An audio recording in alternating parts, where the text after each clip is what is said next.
어린 왕자 생텍쥐베리.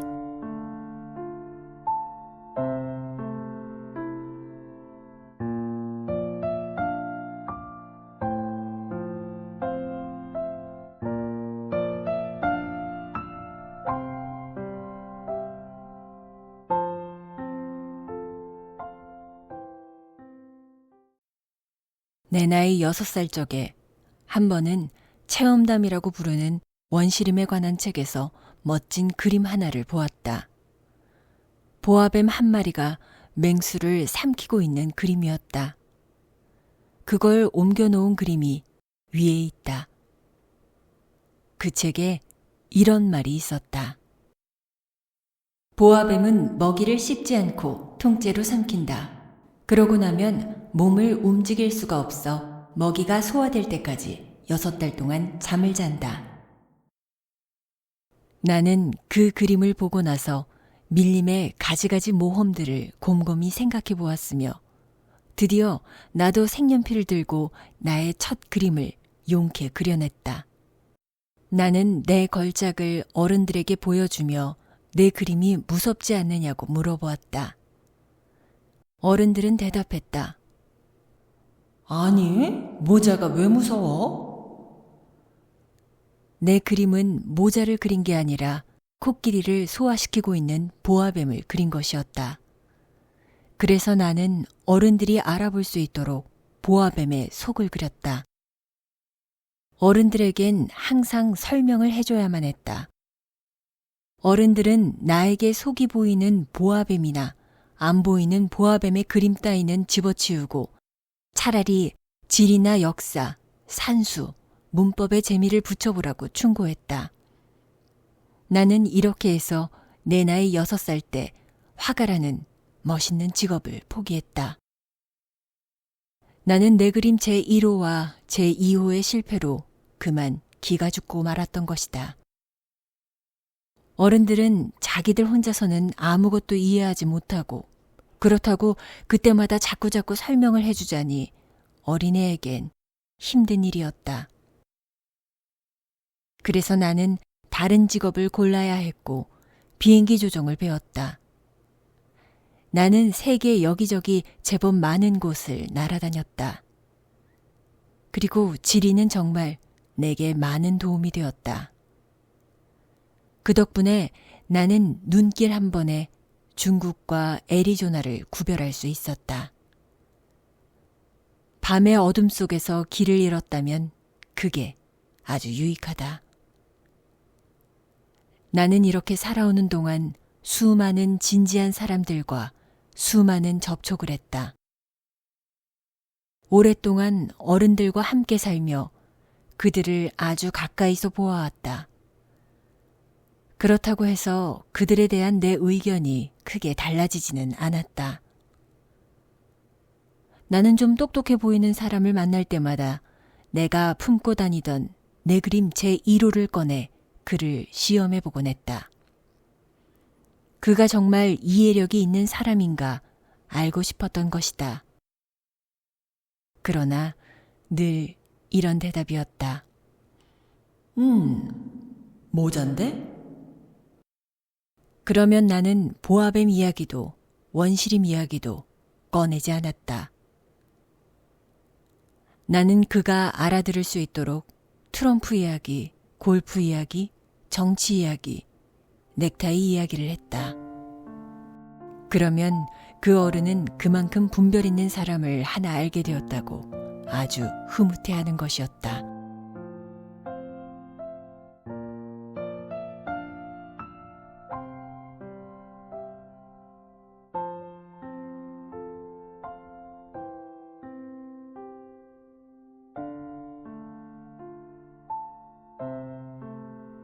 나는 이렇게 진심을 털어놓고 이야기할 사람도 없이 혼자 살아오던 끝에 6년 전 사하라 사막에서 비행기 사고를 만났다.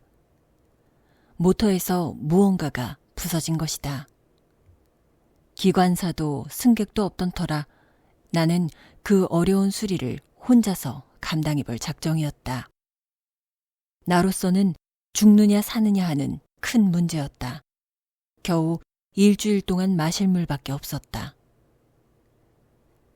첫날 저녁 나는 사람이 사는 곳에서 사방으로 수말리나 떨어진 사막 위에 누워 잠이 들었다. 넓은 바다 한가운데서 뗏목을 타고 흘러가는 난파선의 뱃사람보다도 훨씬 더 외로운 처지였다. 그러니 해 뜰 무렵 이상한 작은 소리가 나를 불러 깨웠을 때 내가 얼마나 놀랐겠는가. 그 목소리는 말했다. 양 한 마리만 그려줘. 뭐? 양 한 마리만 그려줘. 나는 벼락이라도 맞은 듯 벌떡 일어섰다. 눈을 비비고 주위를 살펴보았다. 아주 신기한 꼬마아이가 엄숙하게 나를 바라보고 있었다. 여기 그의 초상화가 있다. 이 그림은 내가 훗날 그를 모델로 그려낸 그림 중에서 가장 훌륭한 것이다. 그러나 내 그림이 그 모델만큼 멋이 있으려면 아직 멀었다. 그러나 그건 내 잘못이 아니다. 내 나이 6살 때 어른들 때문에 기가 죽어 화가의 길을 포기했고 기껏해야 속이 보이는 보아뱀과 보이지 않는 보아뱀을 그린 것밖에는 달리 그림 공부를 해본 적이 없지 않은가. 아무튼 나는 놀란 눈을 휘둥그레 뜨고 호련히 나타난 그 모습을 바라보았다. 여기 이곳은 사람이 사는 곳에서 사방으로 수말리나 떨어진 곳이 아닌가. 그런데 내가 본 이 아이는 길을 잃은 것 같지도 않았고 피곤이나 굶주림이나 목마름에 시달려 녹초가 된 것 같지도 겁에 질려 있는 것 같지도 않았다. 사람이 사는 곳에서 사방으로 수말리나 떨어진 사막 한가운데서 길을 잃은 아이의 모습이 전혀 아니었다. 나는 마침내 입을 열 수 있게 되자 이렇게 말했다. 근데 넌 여기서 뭘 하고 있니?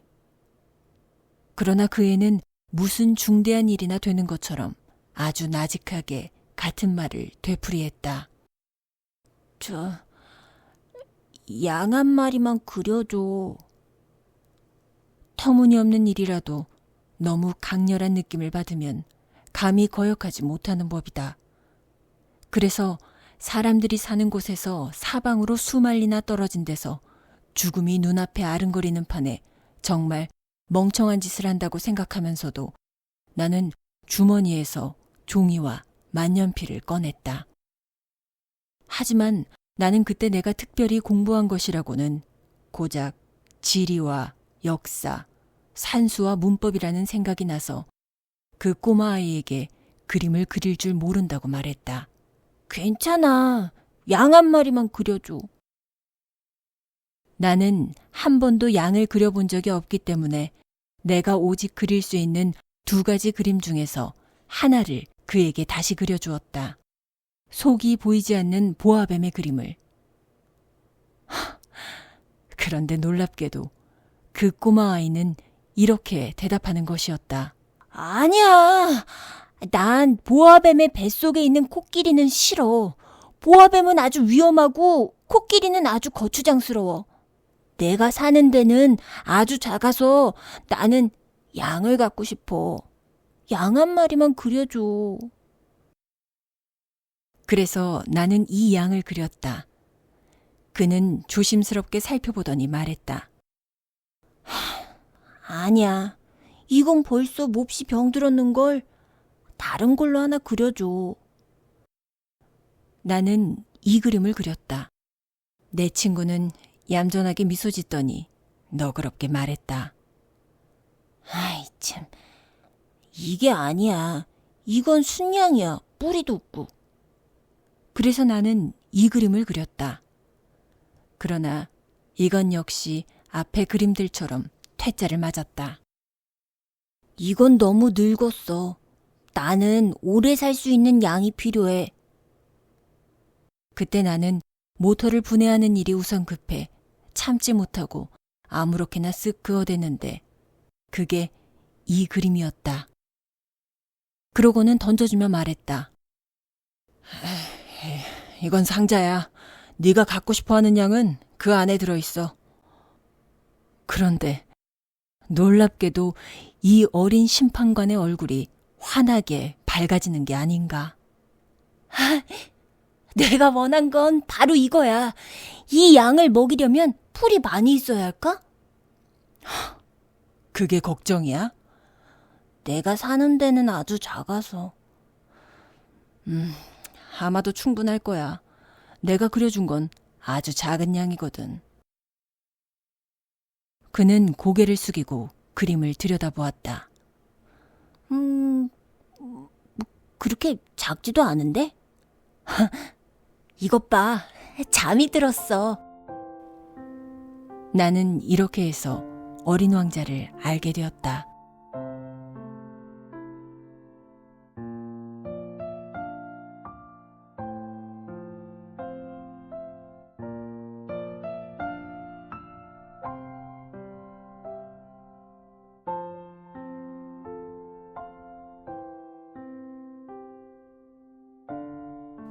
그가 어디서 왔는지를 아는 데는 오랜 시간이 걸렸다.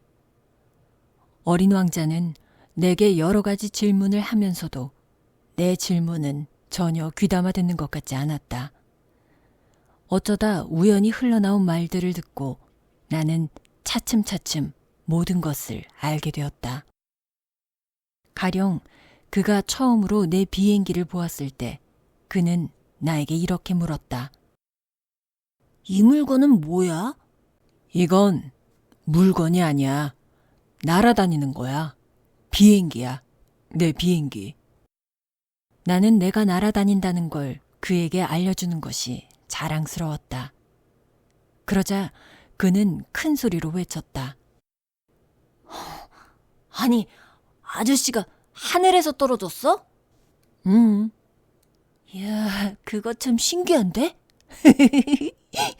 그리곤 어린 왕자가 아주 귀엽게 웃음을 터뜨렸는데 그 때문에 나는 몹시 화가 났다. 내 불행이 심각하게 여겨지길 나는 바라는 것이었다. 이어서 그는 덧붙였다. 그럼 아저씨도 하늘에서 왔구나? 어느 별에서 왔어? 나는 그 말을 듣자마자 그가 어디서 나타났는지 그 수수께끼를 푸는데 한 줄기 가느다란 빛이 비치는 것 같아서 불쑥 이렇게 물어보았다. 그럼 넌 다른 별에서 왔구나? 그러나 그는 대답하지 않았다. 내 비행기를 바라보며 그는 가만히 고개를 끄덕였다. 그렇겠지. 저걸 타고서야 그렇게 먼 곳에서 올 순 없지. 그리고 그는 오랫동안 생각에 잠겨들었다. 이윽고 그는 호주머니에서 양을 꺼내들고 그 보물을 골똘히 들여다보았다. 슬쩍 내비치다 그만둔 다른 별들 이야기에 내가 얼마나 안달이 났을지 여러분들도 짐작이 갈 것이다. 그래서 나는 좀 더 깊이 알아보려고 애를 썼다. 넌 어디서 왔어? 네가 사는 곳이란 데가 어디야? 내 양을 어디로 데려가려는 거야? 그는 생각에 잠겨 한동안 말이 없더니 이렇게 대답했다. 잘 됐어. 아저씨가 준 상자 말이야. 밤이면 양의 집이 될 수도 있겠어. 물론이지.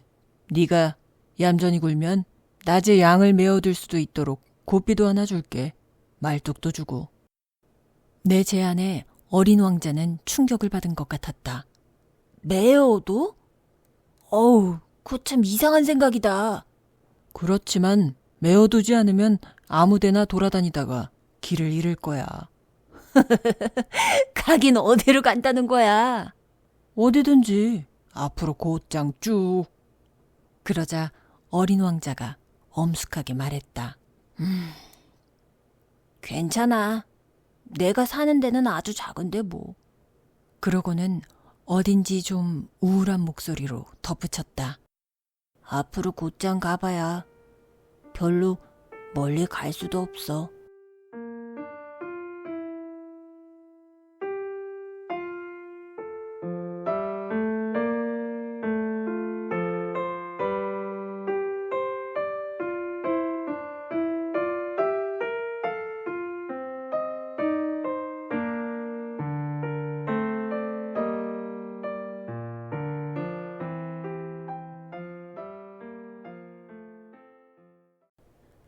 나는 이렇게 해서 아주 중요한 두 번째 사실을 알게 되었다. 어린 왕자가 태어난 별이 겨우 집 한 채보다 클까 말까 하다는 것이다. 그게 나한테는 별로 놀라운 일이 아니었다. 지구, 목성, 화성, 금성 이렇게 이름이 붙은 큰 행성들 밖에도 때로는 망원경으로 잘 보이지 않을 만큼 아주 작은 다른 별들이 수백 개도 더 있다는 것을 나는 알고 있었다. 천문학자가 이런 별을 하나 발견하면 이름 대신 번호를 붙여준다. 예를 들어 소행성 325라고 부른다. 나는 어린 왕자가 떠나온 별이 소행성 B612라고 믿을 만한 중요한 이유가 있다. 이 소행성은 1909년 어느 터키 천문학자의 망원경에 단 한 번 보인 적이 있었다. 그때 이 천문학자는 국제천문학회에서 자신의 발견에 대해 길게 논증했다. 그러나 그가 입은 옷 때문에 아무도 그의 말을 믿지 않았다. 어른들은 이렇다. 소행성 B612의 명성을 위해서는 참으로 다행스럽게도 터키의 한 독재자가 자기 백성들에게 유럽식으로 옷을 입지 않으면 사형에 처한다고 명령을 내렸다. 그 천문학자는 1920년에 아주 우아한 양복을 입고 논증을 다시 했다. 이번에는 모두 그의 의견을 받아들였다. 내가 소행성 B612에 관해 이런 세세한 이야기를 늘어놓고 그 번호까지 밝히는 것은 모두 어른들 때문이다. 어른들은 숫자를 좋아한다. 여러분들이 새로운 친구를 사귀었다고 어른들에게 말하면 어른들은 도무지 가장 중요한 것은 물어보지 않는다. 걔 목소리는 어떠니? 걔는 무슨 놀이를 좋아해? 그 친구도 나비 채집을 하니? 절대로 이렇게 묻는 법이 없다. 걘 나이가 몇 살이야? 형제들은 몇이나 되고? 키는 커? 걔 아버지는 뭐 하는 사람이야? 항상 이렇게 묻는다. 이렇게 묻고 나서야 어른들은 그 친구를 속속들이 알고 있다고 생각한다.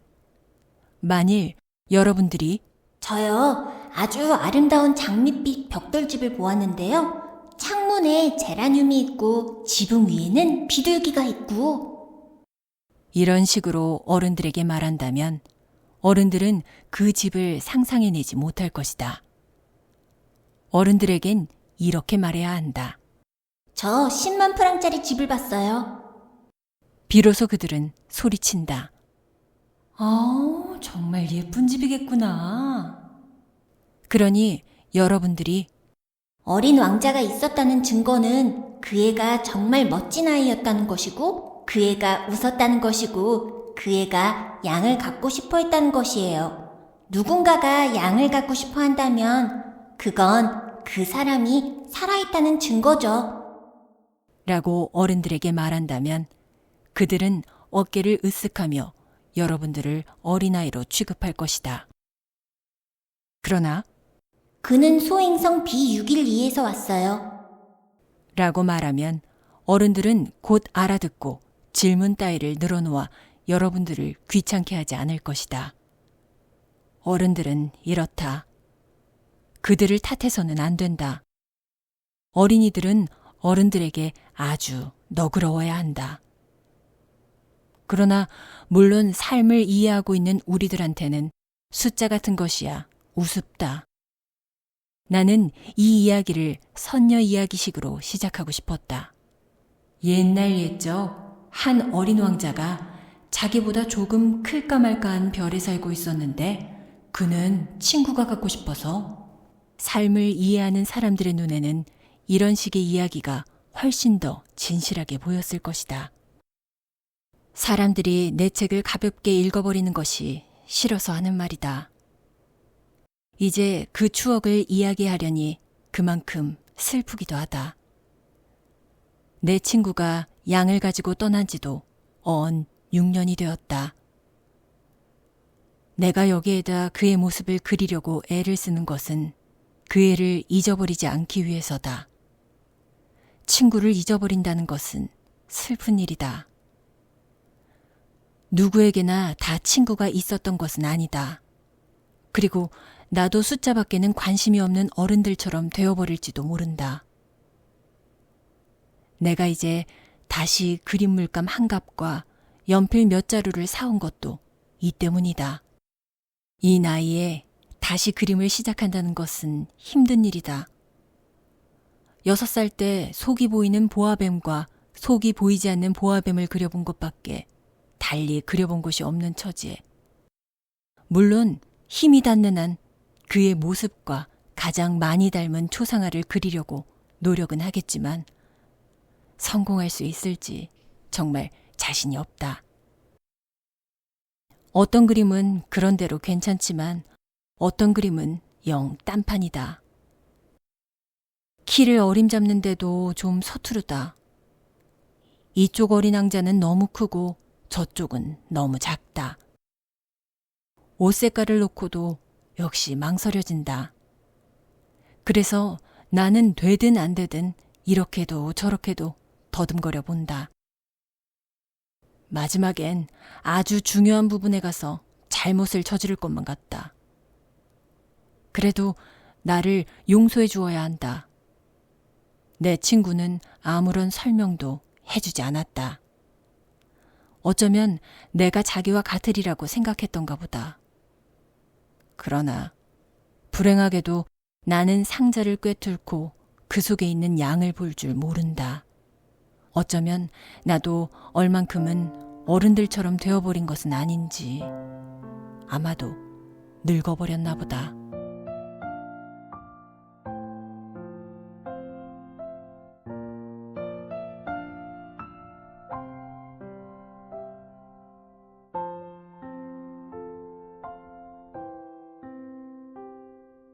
나는 날마다 그의 별이라든지 그 별을 떠나온 이야기라든지 그의 여행이라든지 하는 것들에 대해 얼만큼씩 알게 되었다.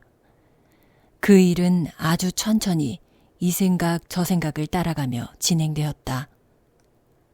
사흘째 되는 날 내가 바오밥 나무의 비극을 알게 된 것도 이런 식이었다.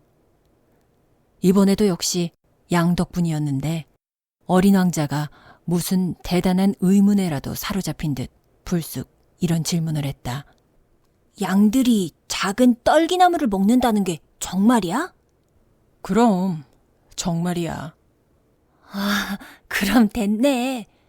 양이 작은 떨기나무를 먹는다는 게 왜 그렇게 중요한 일인지 나는 알 수가 없었다. 그러나 어린 왕자는 덧붙였다. 그럼 양들은 바오밥 나무도 먹겠네? 바오밥 나무는 작은 떨기나무가 아니라 교회만큼 큰 나무야. 아마 코끼리 한 부대를 몰고 가도 바오밥 나무 한 그루도 없애지 못할걸? 그럼 코끼리 등에다 코끼리를 포개 놓아야겠네. 그러나 그는 슬기롭게 꼬집어냈다. 그치만 바오밥 나무도 크기 전엔 작은 데서부터 시작한다고요. 그래 맞아. 그런데 어린 양이 왜 어린 바오밥 나무를 먹어야 하지? 그는 내가 다 아는 것을 묻고 있다는 듯이 대답했다. 아이 참. 그런데 나는 이 문제를 혼자 푸느라고 머리를 쥐어짜야 했다. 사실은 이런 것이었다. 어린 왕자의 별에는 여느 별에나 그렇듯이 좋은 풀과 나쁜 풀이 있었다. 따라서 좋은 풀에 좋은 씨앗, 나쁜 풀에 나쁜 씨앗이 있었다. 그러나 씨앗들은 보이지 않는다. 씨앗들은 땅속에 숨어 잠을 자고 있다가 그중 하나에게 문득 깨어나고 싶다는 생각이 든다. 그러면 그 씨앗은 기지개를 켜고 태양을 향해 처음엔 머뭇거리면서 그 아름답고 연약한 새싹을 내민다. 무나 장미나무의 어린 싹이면 마음껏 자라도록 내버려 두어도 괜찮다. 그러나 나쁜 식물의 싹이라면 그걸 알아차리자마자 뽑아버려야 한다. 그런데 어린 왕자의 별에는 무서운 씨앗이 있었으니 바로 바오밥 나무의 씨앗이었다. 그 별의 흙에는 바오밥 나무의 씨앗이 들끓었다. 그런데 바오밥 나무는 너무 늦게 손을 쓰면 그땐 영영 처치할 수 없게 된다. 나무가 온 별을 다 차지하고 그 뿌리로 별 깊숙이 구멍을 뚫는다. 게다가 별은 너무 작은데 바오밥 나무가 너무 많으면 별은 터져버린다. 그건 규율의 문제야. 어린 왕자가 나중에 이런 말을 했다. 아침 세수가 끝나면 별도 조심스럽게 세수를 시켜야 해. 바오밥 나무가 아주 어릴 때는 장미나무와 비슷한데 구별할 수 있게 되면 그때부터 규칙적으로 뽑아버려야 해. 아주 귀찮은 일이지만 아주 쉬운 일이야. 그리고 하루는 나에게 아름다운 그림 한 장을 그려서 우리 땅에 사는 어린이들 머릿속에 그걸 새겨넣게 하라고 권했다. 어느 날 그 애들이 여행을 하게 되면 그게 도움이 될 거야. 이따금 할 일을 뒤로 미뤄두었다고 해서 별 걱정은 없겠지만 바오밥 나무의 경우라면 반드시 큰 난리가 일어나고 말아.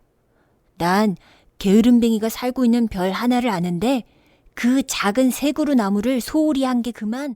그래서 나는 어린 왕자의 지시에 따라 그 게으름뱅이의 별을 그렸다.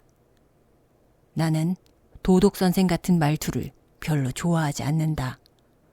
그러나 바오밥 나무의 위험을 사람들이 너무 모르고 있고 길을 잃어 소행성에 들어가게 된 사람이 있다면 너무 큰 위험을 겪을 것 같기에 내 신중한 태도에 한 번만 예외를 두어 도독선생처럼 말하기로 한다. 어린이들아, 바오밥 나무를 조심해라. 내가 이렇게 이 그림에 힘을 들인 것은 오래전부터 내 친구들이 나처럼 못 모르고 지나쳤던 그 위험을 그들에게 알려주기 위해서다. 내 교훈은 이만큼 수고할 값어치가 있다. 여러분은 어쩌면 이렇게 물을지도 모른다. 왜 이 책의 다른 그림들은 바오밥 나무처럼 웅장하지 못하냐고. 대답은 아주 간단하다. 나는 애써 그렸지만 성공하지 못했다. 바오밥 나무를 그릴 땐 위급한 마음에 그만 힘이 솟았던 것이다.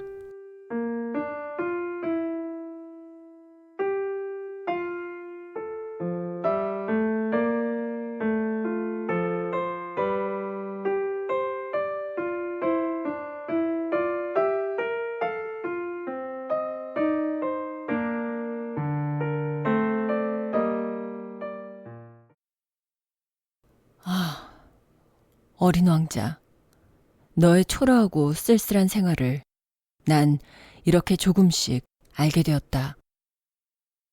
오랫동안 네 마음을 달래주는 것이라곤 아늑하게 해가 저무는 풍경밖에 없었다. 나흘째 되는 날 아침, 나는 너의 말을 듣고 이 새로운 사실을 알게 되었다.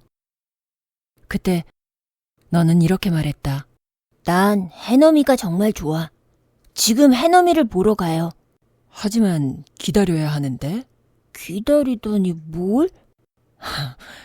해가 지기를 기다려야지. 너는 처음에 아주 놀란 얼굴을 하더니 곧 네 자신이 어처구니 없단 듯이 웃었다. 그리고 넌 말했지.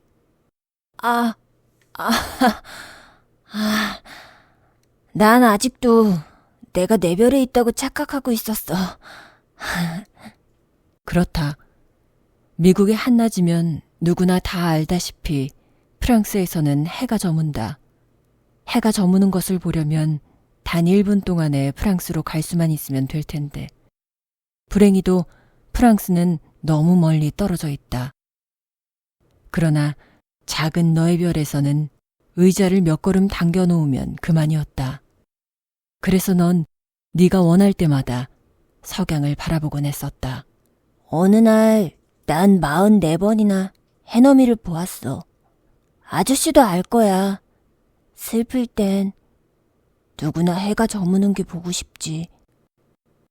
그렇다면 넌 44번 해넘이를 본 날 그만큼 슬펐단 말이니? 그러나 어린 왕자는 대답하지 않았다.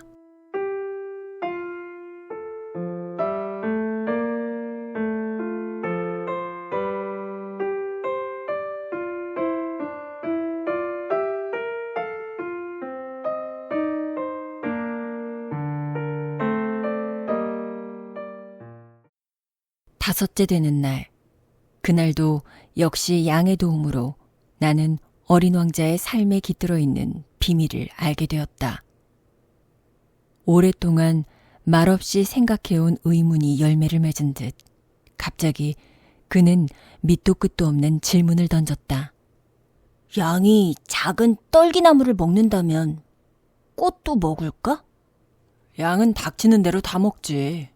가시가 있는 꽃도? 그럼 가시가 있는 꽃도. 그렇다면 가시는 무슨 소용이 있는 거야? 나는 그것을 알 수 없었다. 그때 나는 내 모터에 너무 꽉 조여 있는 볼트를 푸느라고 온 정신을 다 쏟고 있었다. 고장이 아주 심하다는 생각이 들어서 나는 몹시 걱정스러웠고 마실 물은 다 떨어져 가니 최악의 경우를 염려하지 않을 수 없었다. 가시는 무슨 소용이 있는 거야? 어린 왕자는 한 번 질문을 던지면 절대로 포기하지 않았다. 나는 볼트 때문에 화가 나서 아무렇게나 대답했다. 가시 같은 건 아무 소용도 없어. 꽃들이 괜히 심술을 부리는 거라고. 그는 한동안 말이 없더니 앙심이라도 품은 듯 나를 몰아세웠다. 그럴 리가 없어. 꽃들은 약한 거야. 꽃들은 순진해. 해볼 수 있는 데까지 자신을 지키려는 거야. 꽃들은 자기들이 가시를 가졌다고 무서운 줄 알고 있다고. 나는 아무 대답도 하지 않았다. 그 순간 나는 혼자 이런 생각을 하고 있었다. 이놈의 볼트가 그래도 안 풀리면 망치로 두들겨 깨버려야지. 어린 왕자가 또다시 내 생각을 흐트려 놓았다. 그래. 아저씨는 그렇게 생각하는 거야. 꽃들이 아니야. 난 아무 생각도 없어. 아무렇게나 대답한 거야. 난 말이야. 중요한 일을 하느라고 아주 바쁘단 말이야. 그는 깜짝 놀라 나를 노려보았다. 중요한 일이라고. 그는 손가락에 새카맣게 기름을 묻힌 채 손에 망치를 들고 그에게는 매우 흉측해 보이는 물건에 엎드려 있는 내 모습을 보고 있었다. 아저씨도 어른들 같이 말하네. 그 말에 나는 좀 부끄러웠다. 그러나 그는 매정하게 덧붙였다. 아저씨는 모든 걸 혼동하고 있어. 아저씨는 모든 게 다 뒤죽박죽이야. 그는 정말 몹시 화가 나 있었다. 금빛 머리칼을 바람 속에 흔들었다. 내가 아는 별에 얼굴이 시뻘건 어른이 살고 있어요. 그는 꽃 한 송이 향기를 맡은 적도 없고 별 하나 바라본 적도 없고 누구 한 사람 사랑해 본 적도 없어요. 덧셈 밖엔 다른 일을 한 적이 없는 거야. 그러면서 하루 종일 아저씨 같은 말만 되풀이한다고요. 나는 중요한 일을 하는 사람이야. 나는 중요한 일을 하는 사람이야. 그러고는 으스댄다고요. 하지만 그건 사람이 아니야. 그건 버섯이지. 뭐라고? 버섯이라고. 어린 왕자는 화가 나서 이제 얼굴이 하얗게 질렸다. 수백만 년 전부터 꽃들은 가시를 만들어 왔어. 수백만 년 전부터 양은 바로 그 꽃들을 먹어왔고. 그런데 왜 꽃들이 아무 소용도 없는 가시를 만드느라 그렇게 고생을 하는지 알아보려고 하는 게 그게 중요한 일이 아니란 말이야?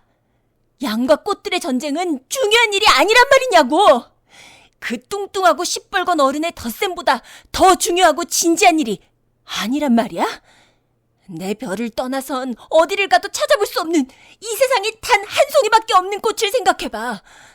어느 날 아침 조그만 양이 뭣도 모르고 이렇게 단숨에 없애버릴지도 모르는 그 꽃을 내가 사랑한다고 생각해봐.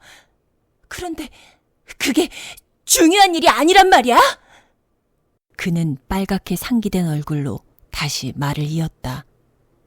수백만 또 수백만이 넘는 별들 속에 그런 종류로는 단 한 송이밖에 없는 꽃을 누군가가 사랑한다면 그 사람은 별들을 바라보기만 해도 행복할 거야. 저 하늘 어딘가에 내 꽃이 있겠지. 이렇게 혼자 말하겠지. 그런데 양이 그 꽃을 먹어버리면 어떻게 되겠어? 그에겐 그 모든 별들이 갑자기 꺼져버리는 것 같을 거야. 그래도 그게 중요한 일이 아니란 말이야.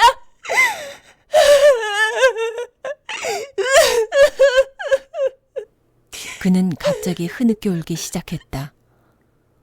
어둠이 깔려 있었다. 나는 내 연장들을 던져두었다.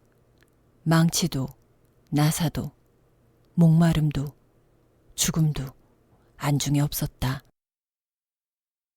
어떤 별, 어떤 행성 위에, 나의 별인 이 지구 위에 내가 달래주어야 할 어린 왕자가 하나 있다. 나는 그를 팔로 감싸 안았다. 그를 조용히 흔들어 달랬다. 나는 그에게 말했다. 네가 사랑하는 곳은 이제 위험하지 않아. 양의 입에 씌우도록 내가 부리망을 하나 그려줄게.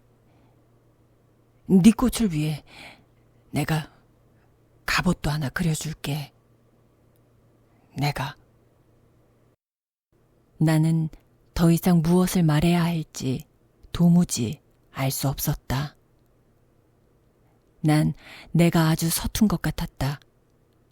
어떻게 해야 그를 달랠 수 있는지, 어디를 가야 그의 마음을 다시 잡을 수 있는지 나는 알 수 없었다. 눈물의 나라. 그건 그렇게도 신비롭다.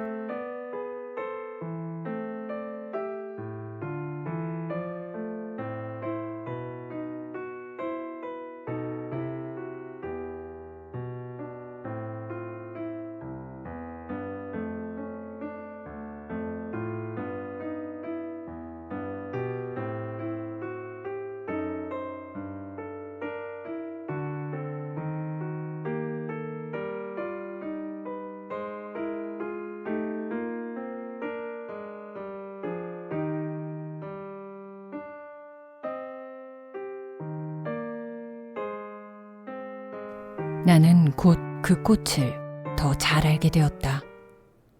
어린 왕자의 별에는 전부터 아주 소박한 꽃들이 있었다. 호꽃잎을 한 이 꽃들은 별로 큰 자리를 차지하는 것도 아니었고 누구의 마음을 설레게 하는 것도 아니었다. 하루아침에 풀 속에 나타났다가 저녁이면 조용히 사그라들었다. 그런데 어디서 날아왔는지 알 수 없는 씨앗 하나에서 어느 날 그 꽃이 싹을 텄고 어린 왕자는 다른 싹과 닮지 않은 이 어린 나무를 아주 가까이서 살폈다. 어쩌면 새로운 종류의 바오밥 나무인지도 모른다. 그러나 이 어린 나무는 이내 자라는 것을 멈추고 꽃을 준비하기 시작했다. 어린 왕자는 그 커다랗게 자리 잡는 꽃망울을 지켜보며 곧 어떤 기적이 나타나리라고 생각했다. 그러나 꽃은 그 초록의 방에 숨어 계속 아름다움을 가꾸고 있었다.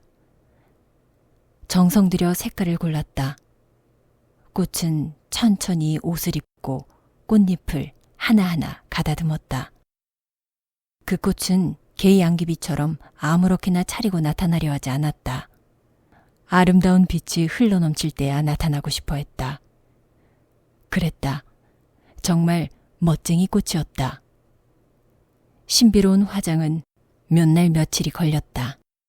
드디어 어느 날 아침, 바로 해가 뜨는 시각에 그 꽃은 제 모습을 드러냈다.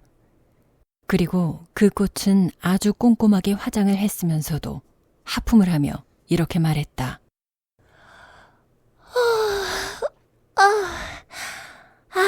전 이제 겨우 일어났어요. 미안해요. 아직 머리도 온통 헝클어져 있고.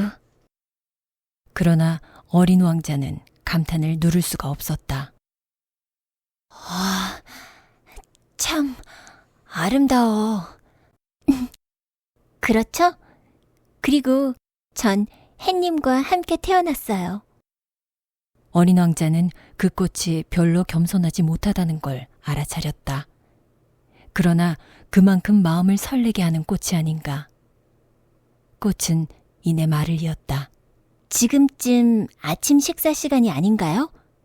친절을 베풀어 제 생각을 좀 해주시겠어요? 그 말에 어린 왕자는 어쩔 줄 모르며 시원한 물이 담긴 물 뿌리개를 찾아다가 꽃에 시중을 들었다. 그 꽃은 이렇게 좀 심술궂은 허영심으로 그를 금방 괴롭혔다. 예를 들어 어느 날은 자기의 가시넷을 내보이며 어린 왕자에게 이런 말을 했다. 호랑이들이 발톱을 세우고 덤벼들지도 몰라요.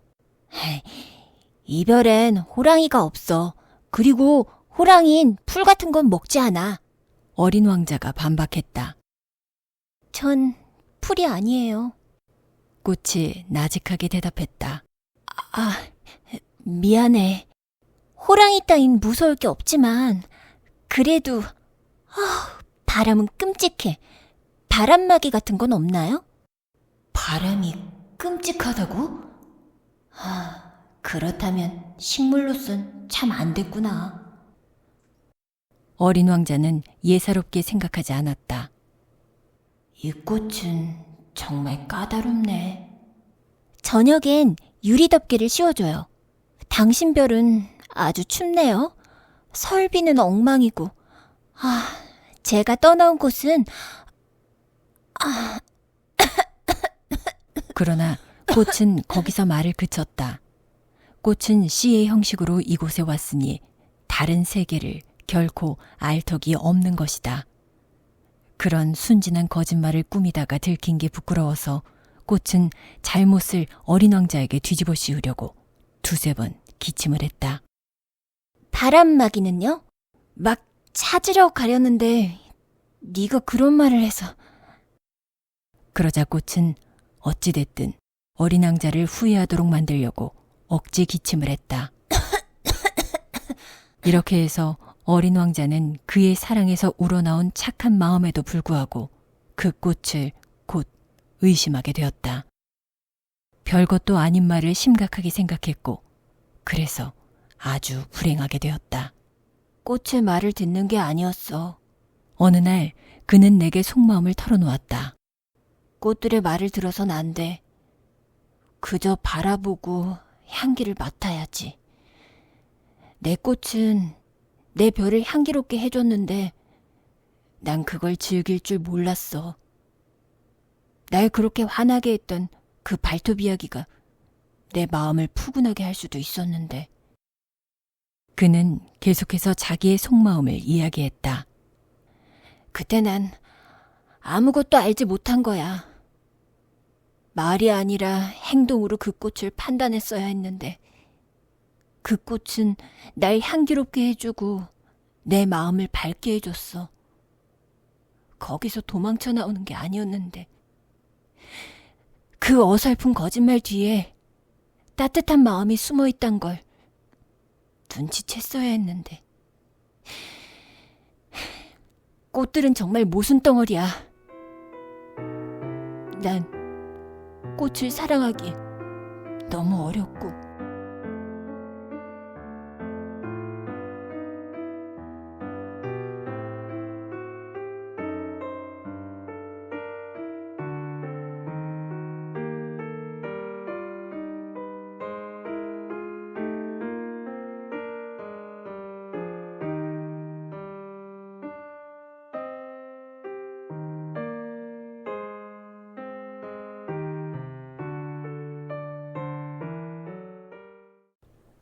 나는 그가 철새들의 이동을 이용해서 그의 별을 빠져나왔으리라 생각한다. 떠나는 날 아침, 그는 별을 깨끗이 정돈했다. 그는 화라산을 정성 들여 청소했다. 그에겐 화라산이 둘이 있었는데 그것들은 아침밥을 데우는데 꼭 알맞았다. 사화산도 하나 있었다. 그러나 그의 말처럼 어떻게 될지 누가 알아? 그래서 그는 사화산도 똑같이 청소했다. 청소만 잘해주면 화산들은 서서히 규칙적으로 불타올라 폭발하는 일이 없다. 화산 폭발은 굴뚝의 화재와 같은 것이다. 물론 지구 위에 사는 우리들은 너무 작아 화산을 청소할 수 없다. 그래서 우리들은 화산 폭발 때문에 자주 곤란한 일을 겪게 되는 것이다. 어린 왕자는 좀 쓸쓸한 마음으로 최근에 돋아난 바오밤 나무의 싹들도 뽑았다. 그는 다시 돌아오게 되지 않으리라 생각하고 있었다.